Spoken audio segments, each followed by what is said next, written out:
Are you a brewer looking to open, grow, or plan your next move? I'm Ted Zeller, liquor law attorney at Norris McLaughlin. I've spent my career working with breweries, helping them navigate the regulations that come with this industry at the municipal, county, state, and federal levels. From first permits to expansion into new markets, my team serves as legal counsel on licensing, compliance, and distribution. If you're ready to plan your next move or need legal guidance, I am here to help. Feel free to call me at 484-765-2220 or email me at tzeller@norris-law.com. New Belgium, Stone, Sierra Nevada. What do they all stand on? Cascade Floors. Family owned and laying down brewery floors since 1971, Cascade builds urethane epoxy and polyester systems engineered for exactly what a brewhouse throws at them. Thermal shock, caustic washdowns, forklifts, and constant abrasion. Cascade floors and walls stay sanitary, slip resistant, and standing for years. With a Philadelphia-based rep and breweries served across 25 states, Firestone Walker, Ballast Point, Russian River, Cascade is the crew that the best in the industry already trust. For floors that work as hard as you do, call Cascade Floors at 503-769-6823 or visit cascadefloors.com. Dude, we're not giving you this loan. You can't open up a 27,000 square foot restaurant. Like, those don't exist. And they were like, dude, we're not going to give you the loan. He called my mom because he wanted the place. He's like, oh crap, like I got to get this place. Called my mom and said, hey, do we have any bills to be paid? She was like, yeah, don't pay the bills. He called his, he had one, this lady, Diane, who worked for him for a really long time in the office, say, hey, don't pay the seafood bill. You know, don't pay any of the bills yet. I'm going to try and pay this thing in cash. So, because he couldn't get the loan. So, you know, his vendors went, and he's meticulous about paying bills. This guy is like, pays it early. I'm like, dude, wow, you got 30 days off. Get paid. Yeah. I said, don't pay it. I'm going to try and buy this. And he buys it outright. And he called my mom and said, hey, you trust me? Because this is all our money that we have. We got nothing left. Then we still have bills to pay. Yeah. And she's like, yeah, Pete, you know, I trust you fully. I believe in you. I think it'll work. Yeah. And, you know, the rest is history.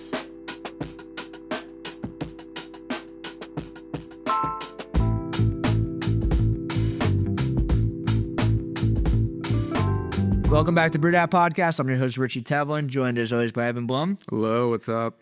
So welcome, we have Pete Ciarrocchi. Yep, Ciarrocchi. Got it. From Chickies and Pete's, I guess VP of Ops, but also the namesake. You are Pete the Third? Yeah, Peter Ciarrocchi III, doing this 3 generations. How does it work? Do people call you Pete, young Pete, little Pete, Pete the Third? It's funny. Most of the people, we have so much tenure at the company. Most people call me Little Pete. Yeah. Just because I was little when they first. Yeah. I always introduce myself as Peter Ciarrocchi III. It automatically goes to Pete. My dad's like, oh, people are going to get confused. I'm like, dude, you know, I'm sure the same thing happened with your dad. Yeah. There's no real, you shouldn't have named me Pete. I don't know what to tell you. People do get confused. TSA gets confused. Emails get confused. Yeah. But, yeah, I go by all of the above. I always introduce myself as Peter, but. I'm sure you guys have people that have been working there for longer than you've been alive. A lot of people. And they remind me. Yeah, it's pretty cool. You know, this is kind of, my dad is just a hard worker, never really strived to be this big or this successful, just like making people happy. Yeah. And so it's, you know, our director of culinary is my dad's original dishwasher at the original. Wow. And like he learned everything essentially together. There's still a lot to learn. Yeah. And my Uncle Tommy works for us, my dad's brother, and he's the VP of culinary. And it's really a homegrown crew. You have a lot of the GMs been with us over 20 years. That's cool. Yeah, so there's a lot of continuity, a lot of the same people. Yeah. We had Chris Mullins on from McGillen's. And they're like, you know, obviously another family-run restaurant in Philly. But you guys are probably the biggest name that has come out of Philly as far as a restaurant goes. And you guys are, as far as the long tenured family businesses, you guys are some of the younger ones. I mean, you guys have been around for 50 years. Yep. But you guys have just kind of exploded from, I guess, we want to get your kind of story. Like, was it from the start? I know, like, you guys have one location for so long. Yeah, it's a great, you know, a lot of people don't realize this, but, you know, so it actually started out as a corner deli. My grandparents were first generation over from Italy, opened up a little corner deli, It was called Cold Cut City in Northeast Philly. Not around, has been around for a while. Yeah. But my grandfather liked to drink beer. And so, you know, a local brewery, or a local, that wasn't a brewery back then, a local bar called Wally's opened up. And they were kind of not doing so well. They were looking to sell. And my grandfather was like, hey, let's kind of sell this little deli. Let's enough with the cold cuts. I'm getting a little tired of that. Let's do this. Let's do the bar business. Yeah. And so Wally's, it's funny, it was no women were allowed when we took it over. There were no stools in the corner bar. And now listen, this is way before I was born, but Wait, it was like 1977? 1977. And there were no women, no stools, and obviously his name Wally. So it was old, just the old tap house, the traditional tap house that they had all over. Yeah. And when my grandparents took it over, they made 3 like big changes. Yeah. One was, of course, my grandmom Chickie, her real name's Henrietta, got first billing. So, okay, we're going to name it after a girl. Yeah. Second thing is, hey, let's sell alcohol to both men and women. Yeah. Let's change it up. Let's kind of double our demo. Yeah. And the third thing was they wanted people to be comfortable. They added stools. The old owner didn't want stools because he thought, that's going to encourage drunkenness. We want people to just drink and leave. Those stools, I imagine, is probably just drinking, but you guys opened up, you started selling food as well, bro. Yeah. And exactly right. We were going to sell crabs, or my grandparents wanted to sell crabs because nobody else in the neighborhood sold crabs. Yeah. So it's like, all right, let's pick something that we don't really have any competition. So let's sell seafood. We're going to sell crabs. We're going to sell mussels and clams, and the menu's kind of expanded from there. But yeah, just real simple. And I think Evan didn't know this. I didn't know this. So I started looking into you guys. I didn't realize that like your location in the Northeast was your original location. I think a lot of people in Philly just assume South Philly was the first spot. Yeah, a lot of people. That is our flagship, the South Philadelphia location by the stadiums. But yeah, the original location, Little Corner Bar in Northeast Philly, was one story. When my dad, when my grandparents and dad were first operating it. Yeah. And we had the one little store for 22 years. A lot of people think it's big. You guys are so big. But when I was born, we still had one spot. Wow. That's crazy. Wow. So I've kind of seen it grow. Are you from the Northeast? Yeah, from Northeast. Cool. My parents are both from the Northeast. Dad went to Northeast Public. Mom went to Lincoln High School. Oh, my dad went to Lincoln. That's funny. Yeah, stinking Lincoln. No, it was, yeah. They still live kind of in the area. We never left. Our office is in Northeast Philly, right outside of it. So what was the business like when you were born? Like, I guess, what are your first memories of it? It was still like the first location, or were you guys like starting to expand a little bit?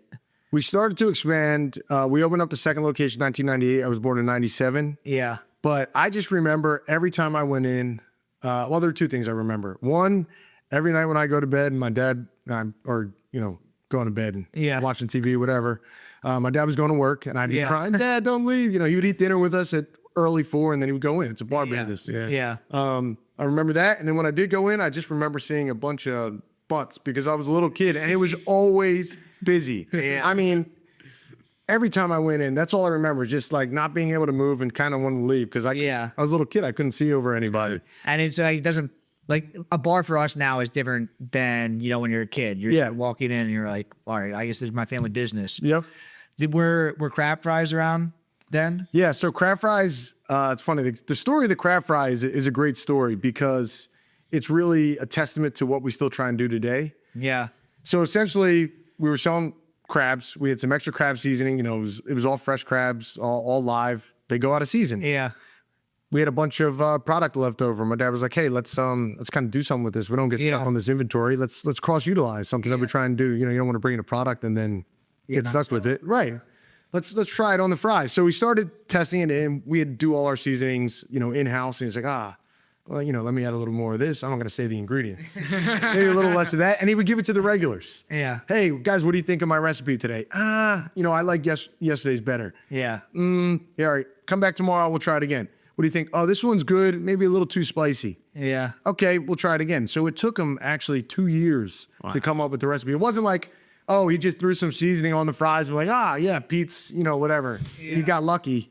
It was 2 years of getting guest feedback. The same thing, again, that I try and do today. Constantly asking the guests, what do you guys think? How can we be better? Yeah. What would make you like this more? It's funny, like crab fries are such a big thing now. Like the people that were trying it back then were like, all right, whatever, free fries, I'll try them or whatever. Yeah. And now they'd be like, what the fuck? This is like nationwide. Everyone knows what crab fries are. Yeah, exactly right. It's really crazy. And again, you ask the guests, just like, you you ask the guests kind of what you want. That's how easy the hospitality business is. Yeah. Hey, what do you guys think? You guys want this? Sure, I'll make it for you. No problem. Yeah. And then boom. Yeah. But it took a lot of years of hard work and selling it. And my mom actually got him into the stadiums, which is really when it took off. So my mom was an Eagles cheerleader. So obviously it was a hot spot. Yeah. Probably before your time. Definitely before your time, before my time. Yeah. And it was a hot spot in Philadelphia. And if you look at some of the old articles, it's like, Charles Barkley was there. We're talking about it, the original, Chickie. Yeah. The mayor was in there and the city councilman. It was a popular restaurant. I mean, they were on a wait every single day, couldn't move. That's cool. And, but my mom was an Eagles cheerleader and she lived in the area and she would do an appearance at Chicken Pete's or come in, her and her cheerleader friends. Yeah. And eventually got, they started dating and she made the connection for him to get into a stadium, which was actually our second location was Veterans Stadium. Wow. And he actually built a bar in the stadium. And the cool thing about this, I know I'm kind of going on a tangent, but it really is the start of the success. The Eagles hired Andy Reid. And so it was not a popular opinion. You know how us Philly fans are. We're like, man, who's this Andy Reid guy? He's a quarterback coach. He can't be the head coach of Philadelphia team. This guy's a nobody. Yeah. And, he was a smart coach. He was not like the traditional Buddy Ryan, tough, gritty guy. Yeah. So and Joe Banner and Jeffrey Lurie, the owner of the Eagles, were like, hey, we got to get this guy a little bit more popular in the city. Let's have him do his post-game press conferences at the Chickies and Pete's in the bar. Bad. Yeah, in the bar in the stadium. Yeah. And of course, Andy, I mean, everybody knows he likes to eat. He's he's a good man, good customer. Yeah. Started doing his press conference there, and my dad was just kind of charismatic and just took advantage of the opportunity and made sure that he was happy and all the media in there were happy, and it kind of took off That's from there. a great partnership to have. So what it was, you started Northeast, and then was it the Vet or was it Roosevelt on the bowl? So it was the Vet, but that was like it was not the same as just like a sit down. yeah. It had a bar, but it was really just a little small thing. Yeah. It was only open for a couple years because then they knocked down. But it opened up. It wasn't just like the Northeast at that point. Then like all Philadelphia saw. Exactly. It kind of took us out of the Northeast. We were in Northeast stable. Now we're in South Philly in a stadium. Everybody from outside is hitting that stadium. Yeah. And then spreading back to like all over the. Yeah, it's exactly right. Yeah. Then the second full service location was the one on the Boulevard, which is the same one. It's been there for over 25 years now. Yeah. Was the look the same? Because all your spots all have a very distinct look. Yeah. So my dad is a very, it's most restaurateurs are going to take over like a second generation. He always looking for a deal. Yeah. Always looking for not a brand new build, especially when you had one corner bar at the end of the day. Yeah. It was busy, but it was a little corner bar. It's not like money was, you build, now we'll build a new, start fresh, but it was the second generation. So that was actually a seafood place before we took it over. Yeah. So we took a lot of the decor, and it's a lot of the same decor that's in there now that you'll see hanging on. Oh, it came from that second location? Yes. There's port and starboard lights, green and red lights. Yeah, you'll see wood throughout all the everywhere. Chickies. Wood everywhere. You'll see oars and life vests, things like that. I know your Autobahn and Warrington locations are both the exact same. I think that was like another restaurant that you'd bought out. So like the layout is exactly the same there. Yeah. So like your look, but you walk in and like one is just like kind of a smaller version of the other one. Yeah. Yes, again, those are second generations. It was a good deal. Yeah. And my dad was like, hey, let's take it over. The cool one is South Philly because that one was a Super Fresh, which was like a Acme or a Whole Foods. So it was huge. But like you have like kind of like a DJ booth. It almost looks like the stern of like a ship or something is kind of like the focal point of South Philly and the Boulevard. Like, was that originally on the Boulevard? It was that set up. You got there? So this was my dad's idea, and it does look like the stern of a ship. It's a lot of people say it looks like you're going to court. Like it looks like a judge sitting up there, and that was very purposeful. Yeah. One. He wanted to make sure that the hosts and the managers could see the entire restaurant, see what tables are getting up. Hey, he was always on a wait. Let's get his table down. Yeah. Boom. Hey, they're getting up. Call the next party. Let's get them down as soon as possible. You're going to make the guests wait. Two, it was always on a wait. So he didn't want the guests to be in the manager's face and being like, yo, where's my table? He wanted the team to have kind of the upper hand, quite literally. Definitely. So that's why it's built like that. We kind of went away from it a little bit.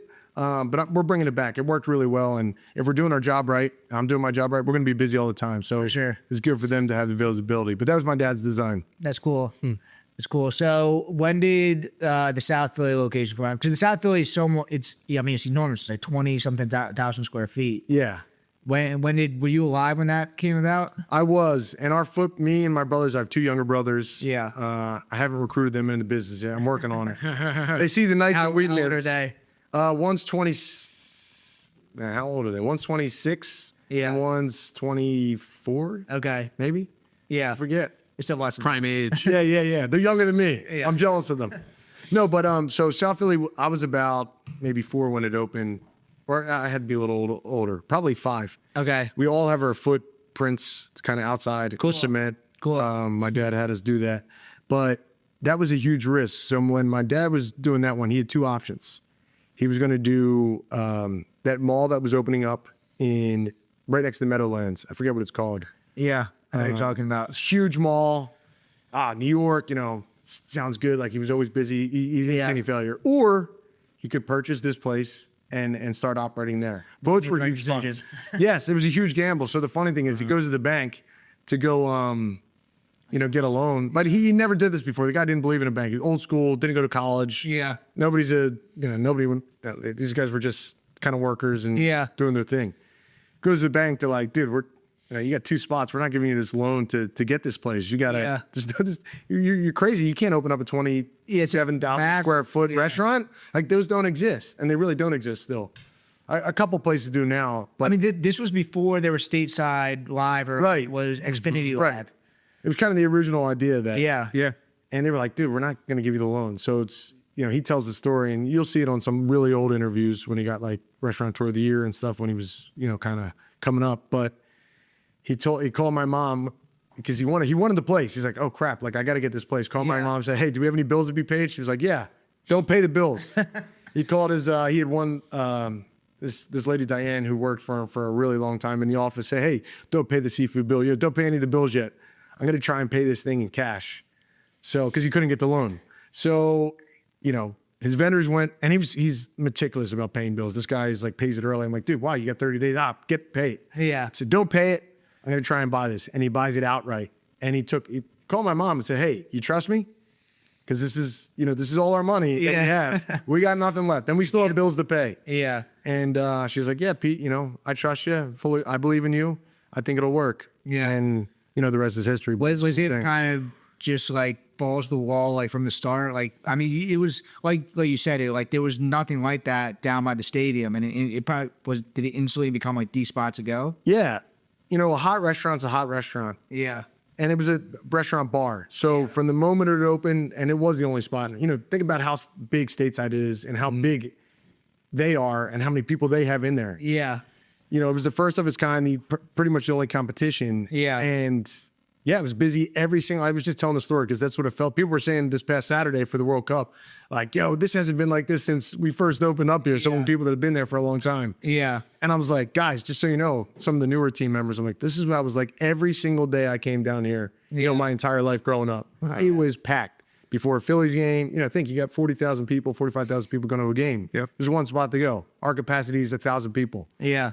We were getting, Even all the media stuff too. I know like ESPN stopped by. I know you had like presidents, like all these famous people. I think you had Conor McGregor stop by last year. It's like it's kind of like the spot to go to like be seen, or like it's so big that you can do cool stuff there. Yeah, it's one of a kind. Now there are all those lives all over the place. Yeah. But it really happened because my dad was there every night. Yeah. And making a name for himself and introducing himself and taking care of every guest and kind of building the name. It didn't just happen, or the location didn't happen. If he wasn't there working, and missing his soccer games and, which I was totally cool with. Yeah.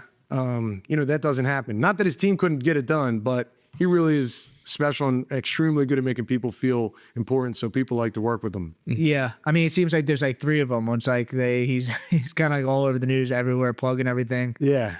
So that was your 3rd location? That was the 3rd location, correct. And was it just kind of like open up a ton of spots after that, or It's been a slow build. Okay. We have like 21 full service locations now, but it's kind of been 1 or 2 a year. Yeah. He's very conservative. Yeah. He never took on private equity, or he doesn't have any partners. Yeah.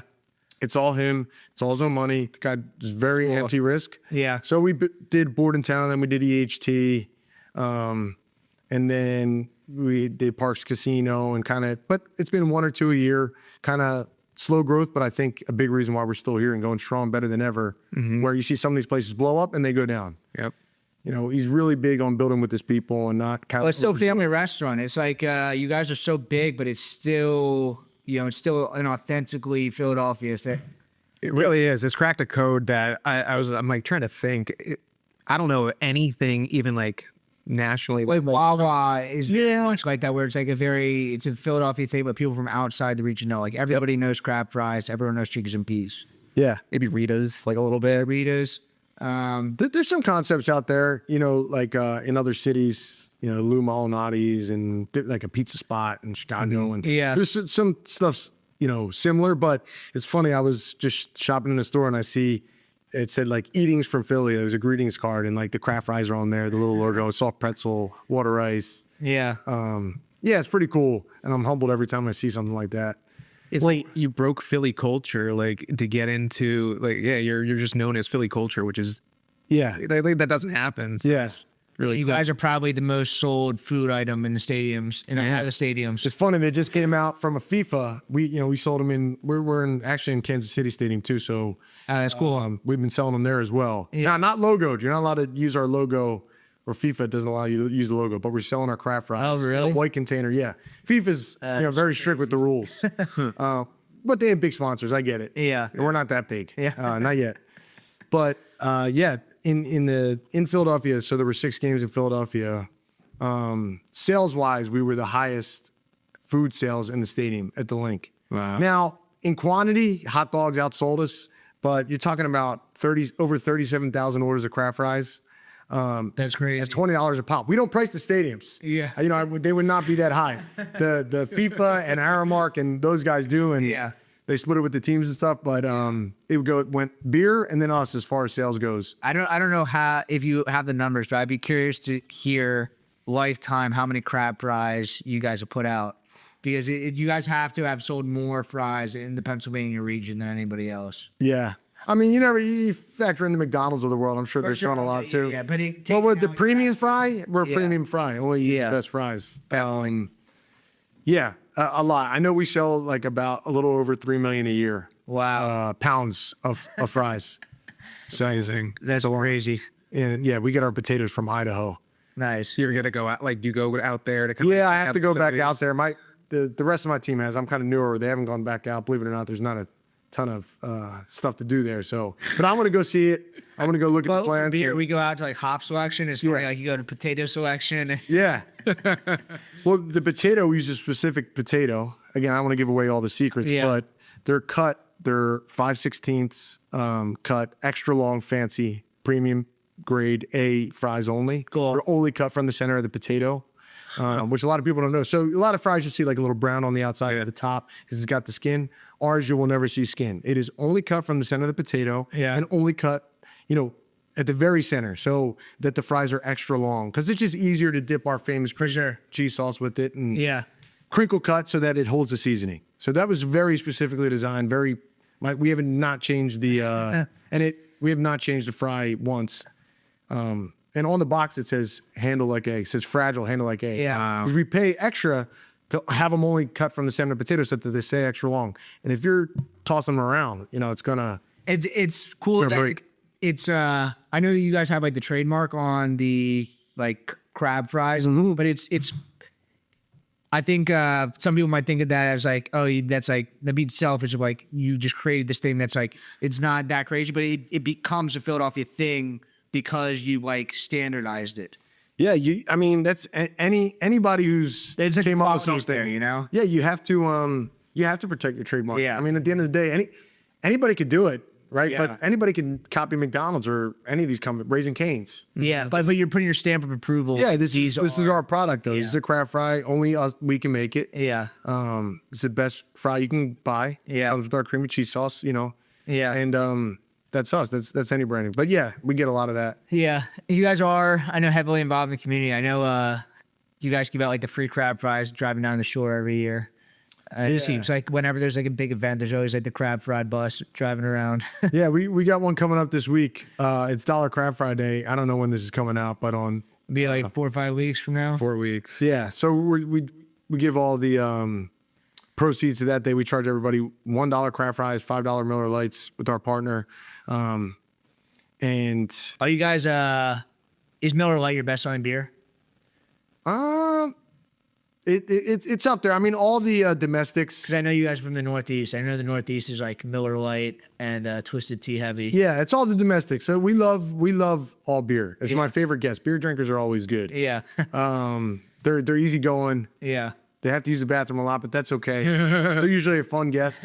So I wouldn't say they're top by far. It goes back and forth really, depending on who. But it's just one of the domestics. Yeah, one of the domestics. I mean, that's our guest. We're not a fancy spot. Like this sells for us. Yeah. This it's basically that sells. But it's a good. It's a good beer. Yeah. It's not too crazy. You get some of these ones that are going. Our guest isn't like. Yes. Yeah. You guys are a sports bar at the end of the day. So We're a sports bar. Quality food, but like going in and it's like you're not looking for anything crazy. Yeah, it's got to be approachable, like this stuff. So they definitely like to mix it up too. Yeah. Hey, brewery or small business owner. At the Beer Accountant, they understand the unique financial challenges of the craft brewing industry. Are you tired of navigating complex brewery accounting and taxes on your own? Staying up late working on financials and getting your finances in order after a whole workday? They're a CPA dedicated to helping breweries like yours thrive, with services ranging from qualified bookkeeping, business tax prep, to strategic financial planning. Stop wasting time on spreadsheets and focus on what you do best: making great beer and running a small business. The Beer Accountant is led by Patrick McDonald, a CPA for 14 years. They are also the official CPA of the Brewers of PA, servicing over 50 breweries in 4 states. If you own a brewery or small business, stop overpaying for reactive support and start being proactive with the Beer Accountant. Don't brew that IPA without this CPA. Visit beeraccountant.com to learn how their specialized expertise can help your brewery grow, profit, and succeed. That's Beer Accountant at beeraccountant.com.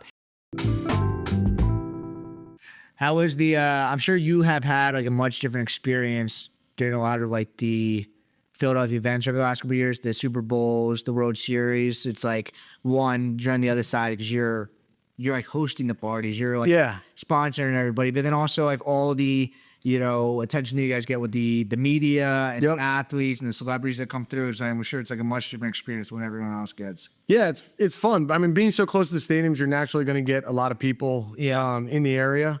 But like you said, we get to host the party. I mean, working at Chickie's is a blast because of that reason. And we try and bring that to all the Chickies. Obviously, the flagship gets a lot of it. But we had Saquon in last week, just casually. He lives out in kind of like the main line area. Yeah. He's doing a bunch of work with youth teams. He knows where to go. He's bringing his youth team in and we're take care of them. I would love to take credit for it. It's really not me. It's my dad and his team over the years building their relationship. Hey, we're a safe spot. We're not going to try and get you. We're not going to post pictures of you if you don't want them. Yeah. Be private. We'll keep it private. Anything that you guys want, we'll take care of you. We're going to give you the best hospitality. They never have anything to worry about. Yeah, you built that reputation over the last 50 years. And people, because that now people like you're the first spot that people kind of go for that. Yeah, yeah.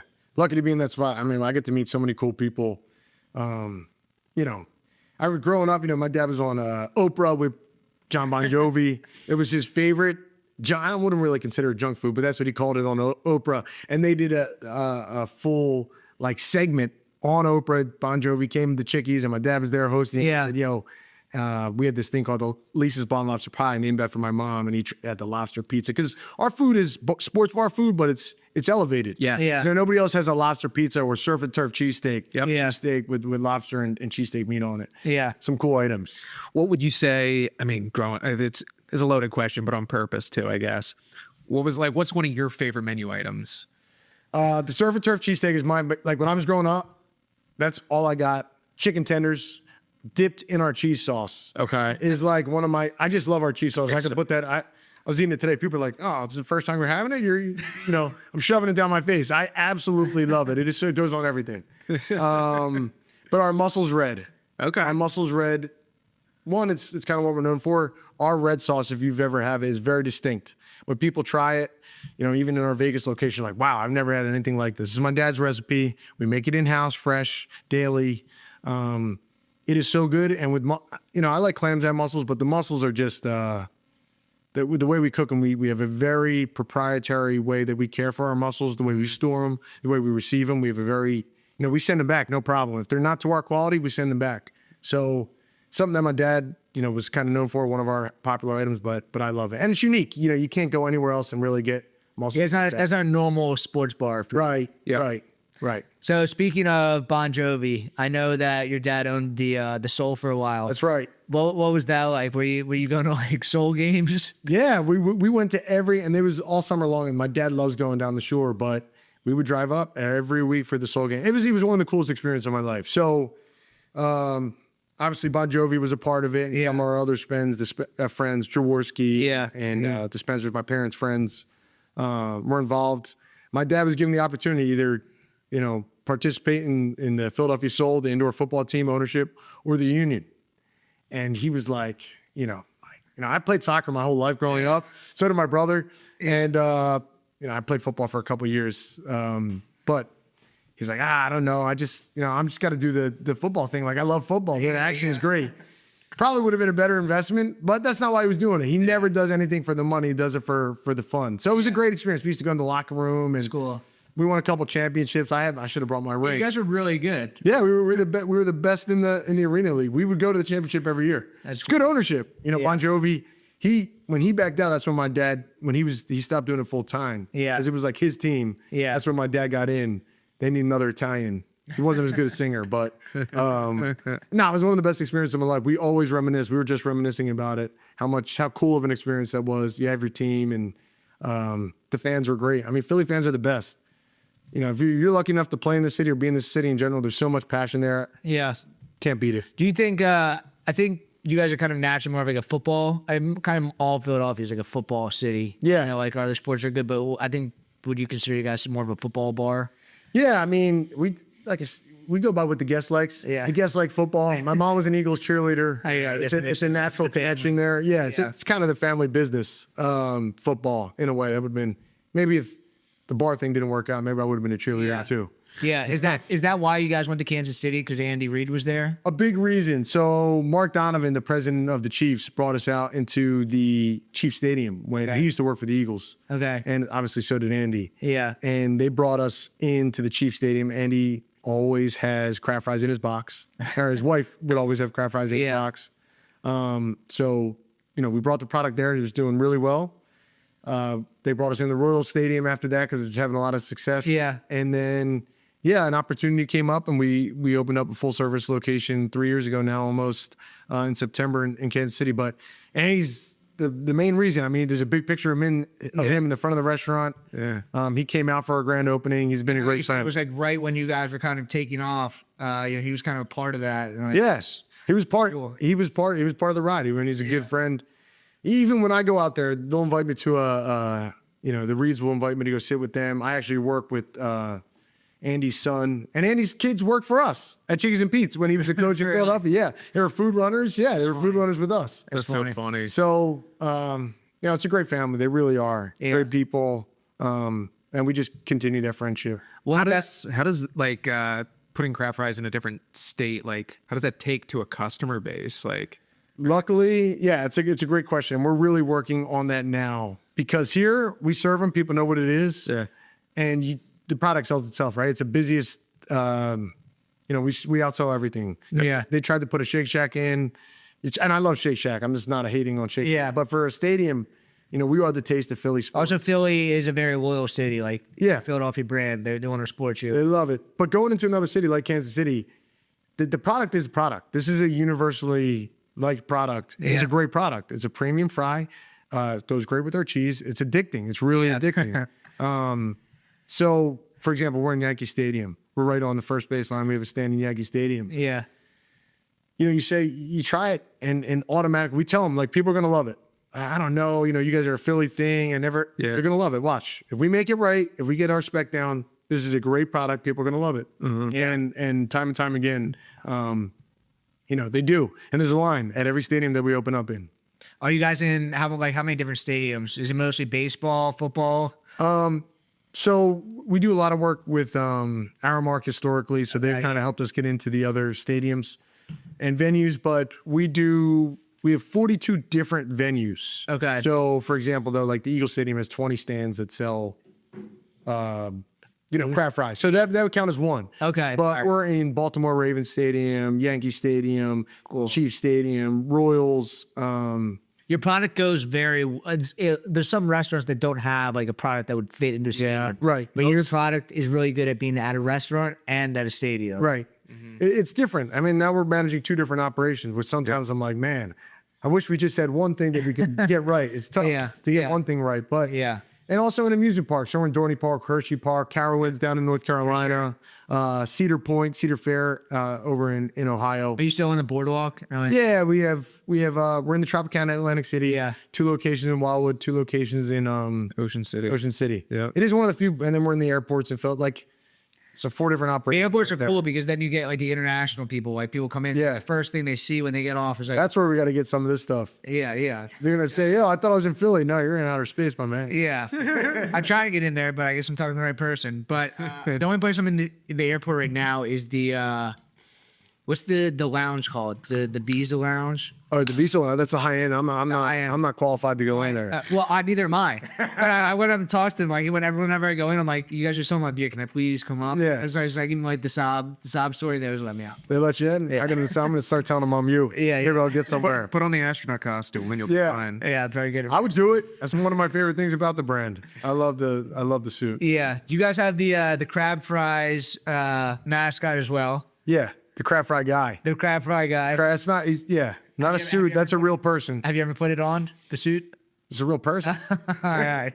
I know crab fry guy. We're pretty close. We've been friends for a while. good. Yeah. But no, I've never, You never taken. Yeah. taken that. Yeah. Yep. It's when growing up through the restaurant biz, like, have you done like everything at this point? Yeah. Like, just like every part of the business. Yeah, I started like summer 6th grade year. My dad's like, "You gotta get a job. Like, go start working on the boardwalks." And we had just opened in Ocean City, and so I was, slinging fries. Yeah.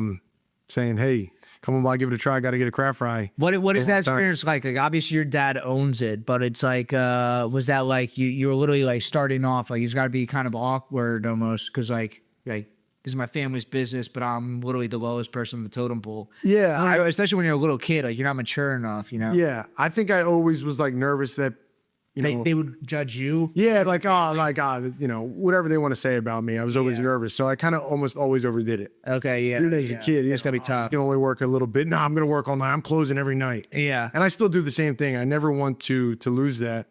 And then I've seen some other leaders that I really admired that had that same work ethic. Mm-hmm. So I've done everything. I was a server, a busser, host, food runner, cook. I can, cook better than anybody.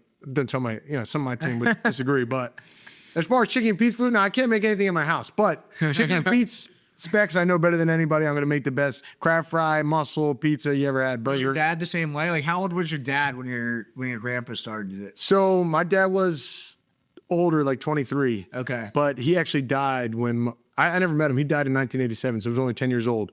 And it's funny, my dad wanted to do these crab fries for a while and really push them.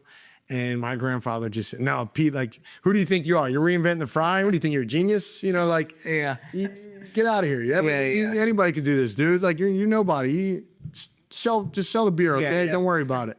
But my dad's the same way. I mean, to me, that's a big reason why he's successful. People know they can see him. It's going to be 10 o'clock on a Friday, and he's at the Tropicana checking in on the store. Mm-hmm. And we've it wasn't always like that. It kind of got away from it, I think.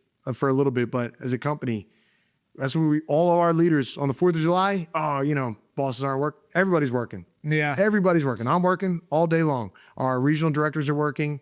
Our directors of culinary are working. We're servant leaders. Yeah, I think people look at your family and like kind of the restaurant, people that own restaurants, and it's just like, oh, you have this amazing job. They must be so much fun. But like, they don't realize like you're working when they are having the fun. Like, it's fun to be the facilitator of the fun, but it's a different type of experience than they're having. And everybody, can you want to come to the barbecue? No, I'm working. Yeah. It's part of the business. No, there's nothing like wrong with it. In the beginning, probably you're a little bit younger. I'm going to go out with my friends, but when they're going out, that's when we're making money. So, and it's fun to do that. I think it's fun to be the host of the party. Oh, it's great. It's a different, different perspective, I guess. My dad always says, gratification is a form of compensation. Yeah. Getting the opportunity to put a smile on somebody's face, making their day better, whether it's your team member or whether it's the guest, is I'm addicted to the feeling. Yeah. I used to love making the guests happy. Now it's even cooler when my team is excited to work for the brand, excited to work with me alongside me on a holiday, happy to do it. Yeah. Happy to do whatever it takes to be the best. So, what has that been like with the World Cup? I mean, we talked it a little bit before we started recording, but having these international people come in that have literally never heard of Chickies and Pete's, and now you're showing them you are their American experience. Yeah, like I said, the crab fry is universal. This thing you go, if we do it right and we get our system right, this is a international kind of thing. For sure. Like I said, the sales in the stadium doing 37,000 just in the link over the last 6 games. Yeah. Unbelievable. 37,000 orders. Yeah. But being able to show these people a good time, and we were prepared. We were making them feel like they're at home. Yeah. But also giving them a little Philly twist with our flavor, with our guests, our hospitality. Yeah. And it was one of the coolest experiences of my life. This past Saturday, it was what? It was Paraguay, right? Paraguay versus France. And it was unbelievable. The joy that these people had just to be in America. Yeah. And we're playing their national anthem and we're playing their chants. They're giving me, hey, can you play this song? I'm like, yeah, I looked it up on YouTube. Videos, they were dancing in the middle of Yeah. It's funny. I brought up just a guest was there. He kept giving me suggestions. I'm like, why don't you come up and DJ here? You go. And he did it for 3 hours. I paid him in 5 beers. It was good. they had a 20-foot flag out in front of your. Yeah, they lined up before. I mean, we're good at that. I think a lot of people are They saying, let you know in advance that they were doing that? yeah, they said we're going to bring some people. We're like, okay. They didn't say what it was. The parking lot was a mess. But a fun mess. I mean, nobody does that better than Philadelphia, in my opinion. Yeah. That was Semi-controlled. We got Eagles. Yeah, we got Eagles fans. So it wasn't crazy.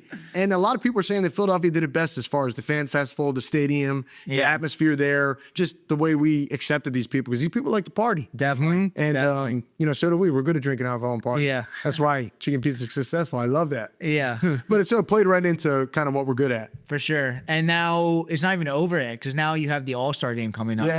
Yeah. We have the All-Star game. When is that? It's mid-July, right? Yeah, mid-July, Tuesday. Home Run Derby's Monday. We're doing a couple different activations for that. We're doing, we'll be at the MLB Convention Center. They're doing a fan experience there. We're there for 4 days selling crab fries. We'll be right outside the stadium selling crab fries in a food truck. You guys, whenever there's something happening, I don't have a tap room right now. So my parties is when there's something going on. Yeah. OPP. We find other people's parties. Yeah. Just attach ourselves to their party. Great. And you guys obviously have your own parties with your restaurants. But then whenever there's something going on, the crab fries bus is there giving out free crab fries. So back when the Pope came, I was in the National Guard. We were getting the people off the buses down by the stadium. Yeah.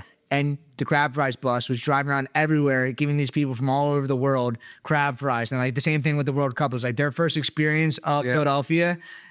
Seeing the Pope was getting a bucket of crab fries. Yep. No, we knew that. We that's why we want to give. Like I said, crab fries are universal. Yeah. We're not doing our job unless we're expanding. We're not doing our duty to the world to spread the love of crab fries unless we're doing that. Yeah. They're good. They're addicting, but they're good. It's like a business thing, but also it's we talk about tourism a lot here, and part of the Philadelphia experience is you come here and it's just it enhances their experience as part of coming to Philadelphia. Right. We'll give it a full deal. You can't come to Philly and not have crab fry. Exactly.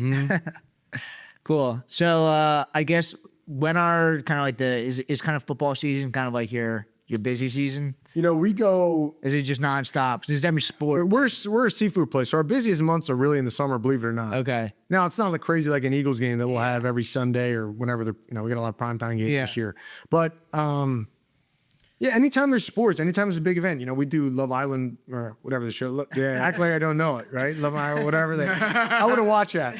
No, we do watch parties for whatever. I think the kind of sports gambling or Polymark, whatever you're people are betting on or wagering has really helped this business as well. Yeah. We have more TVs than most restaurants have. Yeah. We're a casual place, but also have really good food.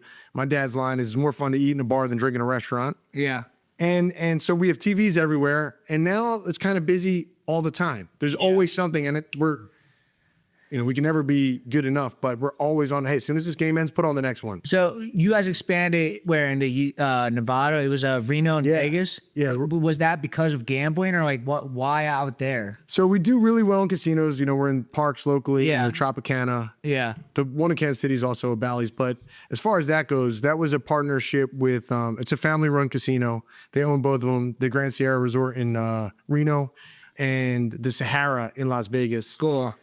We like doing business with people that we kind of align with. Again, it's a family-owned, operated. The dad does it. The kids are involved in the business. Yeah. Not people just looking to make a buck. They take care of their team. They run a good operation. People. Yeah, exactly. Long term. It's not like Caesars who, they just sold and they're owned by Tropicana. So nothing against Caesars, but it's nice to be able to work when you talk to the boss and it's not like 50 layers up. Yep. It's this person. Same thing with Parks. Is also family-owned. And when we first got into Tropicana, it was family owned. Yeah. Which was cool.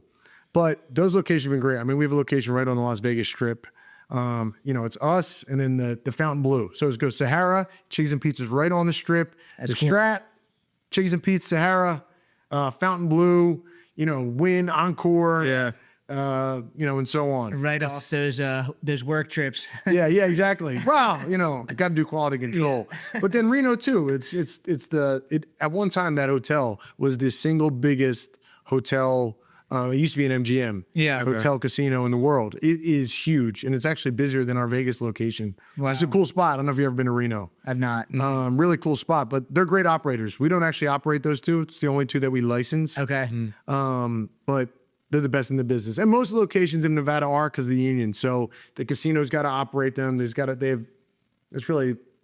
rely on tourism. They have to be high quality. Yeah, it's their own. Yeah, they do. It's got to be better. I would argue that, some of what they do out there, it's a show. So we have sizzling burgers there. I mean, we learned so much from operating there because they have the best in hospitality. Yeah.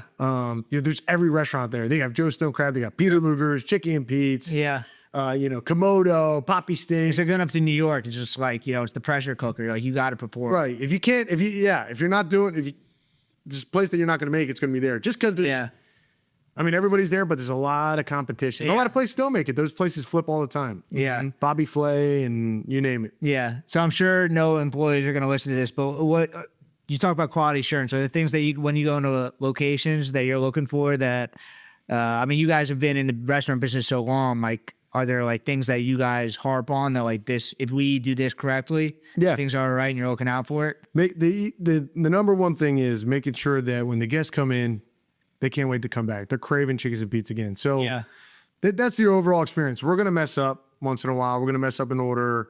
Even do like 2 million orders or whatever you said. Yeah. You're going to mess up something here and there. But so that's the first rule that we kind of, when I train somebody, hey, this is what we're looking for at Chicken Pete's. Yeah. Mistakes are going to happen. I don't care what you have to do. You make sure that this guest wants to come back and they can't wait to come back. Put your friends, tell anybody. Mm-hmm.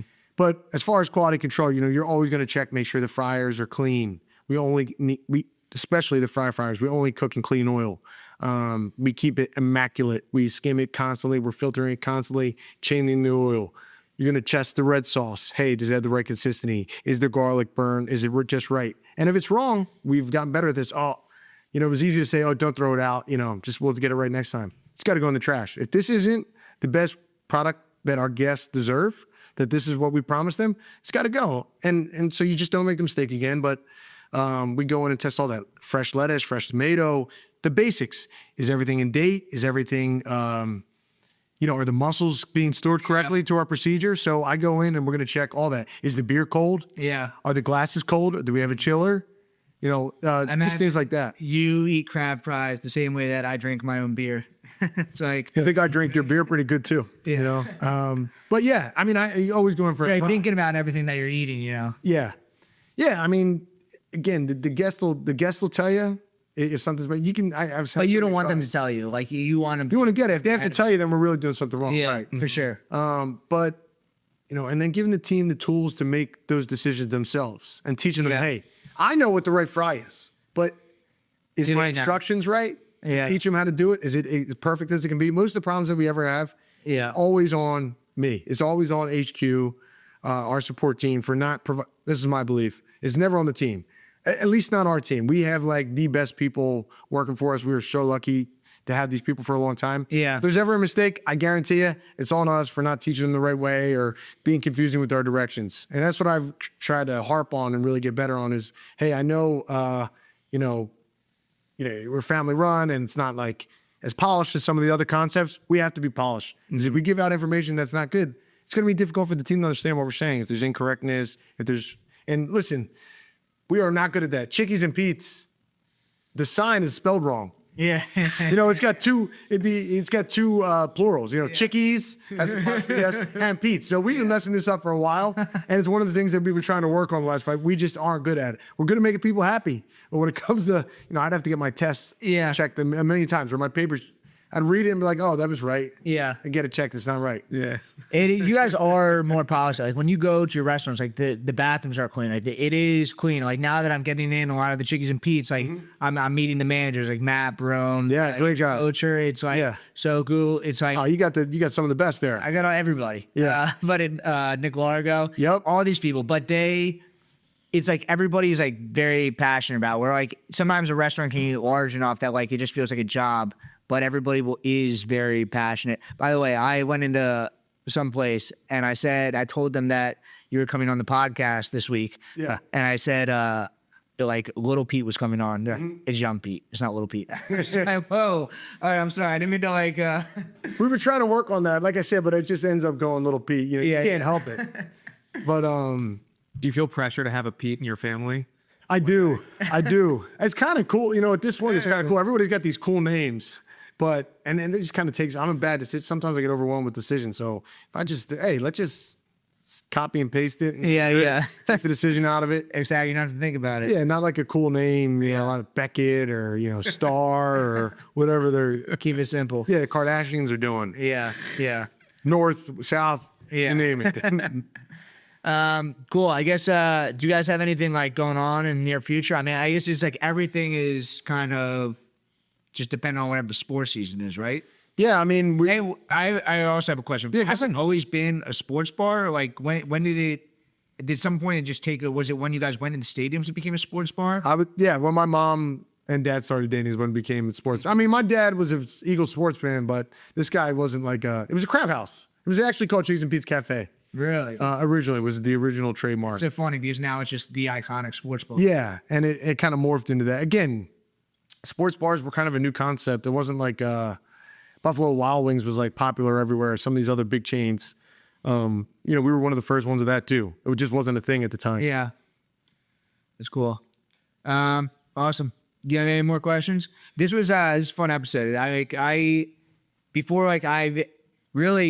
got into Chickies and Pete's was Matt Verone, had now Autobahn. Yeah. Used to be War Minister. Yeah. His dad liked Space Cadet. Yeah. So he talked Matt into getting it, and then Matt got me in there. And you guys are like kind of the first chain or larger restaurant that I've been a part of. And really, like I knew Chickies and Pete's was a thing, but I didn't realize like how ingrained the Philadelphia culture that you guys were. We sell a lot of beer. And just very Philadelphia based. It's just like I didn't realize the fact that you guys were a family business. Yeah, like I said, we got to do a better job of telling that story. But you guys are so authentic. It's like the story is already there. Yeah. One thing that I'm excited about and didn't know before is like you guys being in other stadiums and other spots in the country. Yeah. To the point and I'm sure you've either felt or seen this at this point. If anybody from Philly brings somebody that's not around there, we're going to advocate for you stronger than anybody ever will. You got to try. This is our fucking spot. Like, that's a cool thing. It is cool. Like I said, it's so humbling. And even in Vegas, which is a lot of transient crowd. I mean, it is packed for Raiders games, but it's packed for Eagles. You're in Raider Stadium. We are not yet. Okay. We're working on it. Not yet. We're not yet. We're working on it. Like we're real slow to. If we can't get it right, this is my belief. I don't want to open up. I mean, people ask us all the time. It took your dad 20 years to then open up the second spot. Yeah. Like as much as you guys are everywhere, it's just like it. You guys are like taking it like conservatively. People ask us all the time to do stuff or hey, you want to open up here, and we were for a period of time kind of opening up in places that we couldn't manage. And we can't manage a product and give people, hey, this is the crab fry. This is going to be the best fry you ever had. And it's going to be cooked perfectly. And the oil's got to be clean and the cheese has got to be hot. You know, we still have to do a better job of that. And our belief is that we'd rather grow slower and not take just open it up. You know, some people say franchise. That's short-term money, in my belief. Like, we're here to build a team. We're here to build a great product. Definitely. And take it slow and really do it the right way. There's no rush. We're not going to sell. You know, we love making people happy. My team likes it. They believe in us. I'm sure if we were just another corporation, you know, that got sold and working for private equity, it's not the same. I mean, it's really cool. And I think more people should not sell. I think more founders and families should get into business because, I mean, look, we do plenty of work with corporate America and those big guys, but I think it's a really cool thing and really what this country was founded on. Special. And especially so many businesses are selling at this point to like private equity. It's very cool that, you know, it's still just a family thing. It's the easy move, right? You get offered all the time. Just take it. Yeah. And sometimes when you have a lot of headaches going on or it's like, oh man, I got to go work this Friday again. It's Saturday night. Oh, and Sunday because with this going on. But it's so gratifying. You know? Yeah, but I'm sure like you look back of all the things that you've done, you know, and then you can like forward look like all the things that are to happen in the future. Yeah, like I said, it's the opportunities that we're able to provide our team by growing. I mean, that's part of the reason we need to grow, though. We need to be able to provide another regional director position or a managing partner or, you know, I want to grow. We've hired, so in the last year, we've hired 16 managers. Some, you know, just people in and out, but every single one of them hired from within. Every single GM promotion we've had in the last year hired from within our company. So it's cool. I mean, these people, a lot of them were food runners. They didn't know what they were going to do. I don't really want to go to college. The school's not my thing. Want to do a trade. I don't really like doing that. I kind of like this. Okay, come on. We're going to pay you. Yeah, you have an opportunity. Yeah, here's a great career. Yeah. And unless we keep growing, then you max out at a GM and then you're doing that for 20 years, which is the most important job in the restaurant. If I didn't want to provide more opportunities, I'd be a GM. I'd run my own spot. It is a great, great, great feeling. Cool to build your team, build your restaurant. Yeah, isn't crazy how important the GM is to the restaurant itself. It's the most important thing in a restaurant is that leader managing. You know, we're trying to make them managing partners. Yeah, give these guys a real, you know, equity in their store that they're running. Yeah, more ownership. You know, it's. When you're building something, you're leading a team. I mean, like I said, I love it. I am addicted to making people feel happy, including my team, and pushing them to be better. It's like a coach. It's fun when you get the best out of your team. Yep. And I got a lot to learn from my own team. I still probably learn way more from them than they do from me. But I'm lucky that they're, you know, sticking with us and just continue to get better with me. Because I got some new stuff. These guys have been doing the same thing for 40 years, 45 years, 50 years, doing some things, changing it up a little bit. That's cool. Awesome. Well, thank you for coming on. This has been a great episode. Yeah, you got it. Thank you guys. High energy the whole time. There's a lot of fun. So where can we find you guys? Just at Chickies and Pete's? At chickiesandpete's.com, at Cheese and Pete's on Instagram, at Cheese and Pete's on Twitter. Or just or just come in. I'd rather see it. Follow's good. Crab fries. Follow's good, but I'd rather see you in store and let us take care of you. Yeah. You don't need to cook. You know, we got great beer, delicious, the coldest. I mean, we didn't want to drink today. It was my day off, but it's addicting. But awesome. You know, come in. We got great food, great beer, cold beer. Lots of good sports on right now.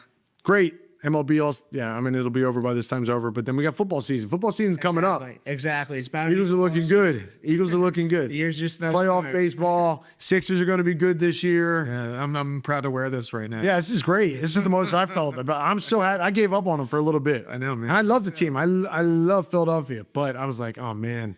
And did the same stuff over and over again. And like finally found something. We got it. I feel like I'm about to buy season tickets to the Sixers. I mean, that's how, boom, I'm ready to go. So I'm excited too. Awesome. Great city. And then you can follow us at BrewedAt, at the BrewedAt podcast. We'll see you guys next week. Thank you. Thank you.